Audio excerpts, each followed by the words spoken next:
So we were working in our DBQ, our document-based question, and we're trying to answer the question, should the Brazilian government develop the Amazon rainforest? Now in today's video, we're going to be watching document 1, and we're going to be learning about the carbon-oxygen cycle and the effect that it has on the rainforest.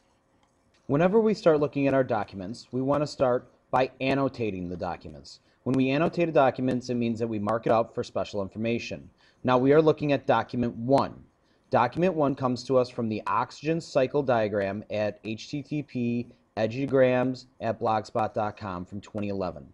We know that this is a valid source because of the year and because of this edu, all right, that's going to help us. So we can say that this is a credible source. Whenever we look at our sources, whenever we look at this one right here, we want to make sure that we are trying to determine, is it a credible source?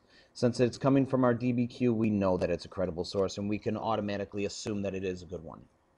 When we're looking at the oxygen cycle, we're looking at this, and this is the nickname, or the nickname for this is the lungs of the Earth. And it comes from the key role that the rainforest plays in the Earth's carbon-oxygen cycle. Carbon-oxygen cycle, the process by which carbon and oxygen cycle amongst plants, people, and animals, and the environment. The carbon-oxygen cycle consists of a series of events that turn gas called carbon dioxide, or CO2, which we can see right here, into oxygen, and then convert oxygen back into CO2. So as we see through the diagram, that the CO2 is coming in here through the plants. Through the process of photosynthesis, plants turn the CO2 into oxygen. We breathe in oxygen, or respiration, and then breathe out CO2, which then goes to the plants. So we can see that this is a symbiotic relationship between people and plants, in which O2, or oxygen, is turned into carbon dioxide, and carbon dioxide is then turned back into oxygen. Because the rainforests are rich in plant life, they are a major part of the carbon-oxygen cycle throughout Earth.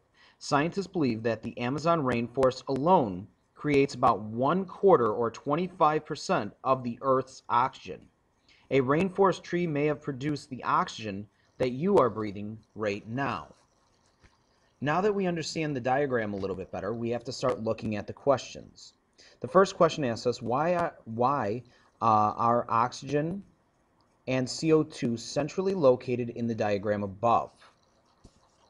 We see that they are centrally located because they are what allows life for both of these groups.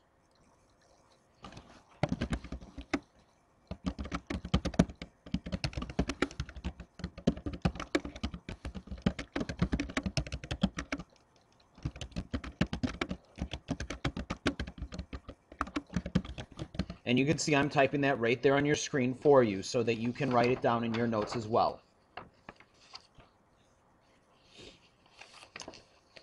The next question, number 2. Which group turns oxygen into carbon dioxide, and which group turns carbon dioxide into oxygen?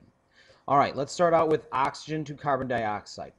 Oxygen is turned into carbon dioxide by animals, as we see right here on our graph. Now I realize that it's people as well, but for the purposes of our graph, we're just going to stick with this. So we're going to say animals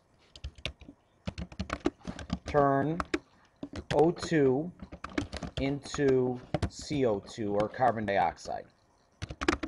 The next portion of the question, which group turns carbon dioxide into oxygen? We're going to say plants turn CO2 into O2, or oxygen. What is the main idea of this document? The main idea of this document is that there is a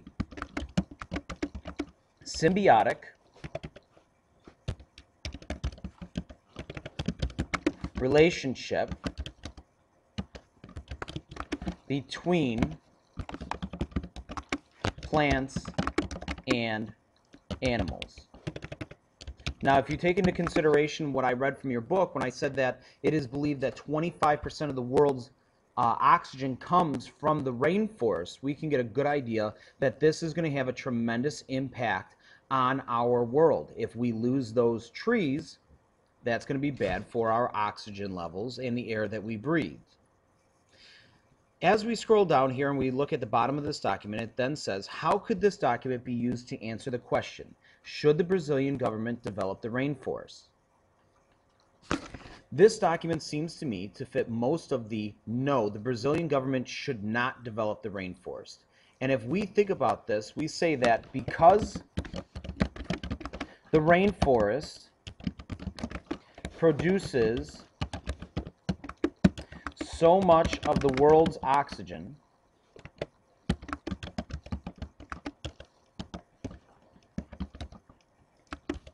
it is vital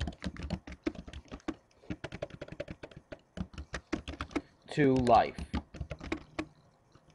And we see that through this,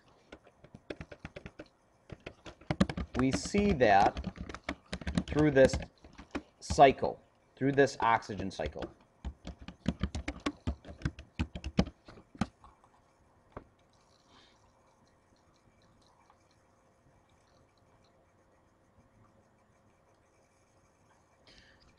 This oxygen cycle proves to us that plants and animals rely on each other for the very air that we breathe. Without that rainforest, humans are not going to have enough air to breathe. And what's more is from the reading, we see that 25%, as much as 25% of the world's oxygen, I'm going to stick with O2, is produced in the rainforest. So to me, this seems that this would be vital, that we keep this rainforest so that we can keep our air levels at a good level for all of us to be safe and to have proper air to breathe. If you still have questions, please make sure you hit that back channel and ask them. Ms. Mahoney or myself will make sure that we get to you guys right away. If you are working on this from home, just email me a question, or you can ask us a question tomorrow during class.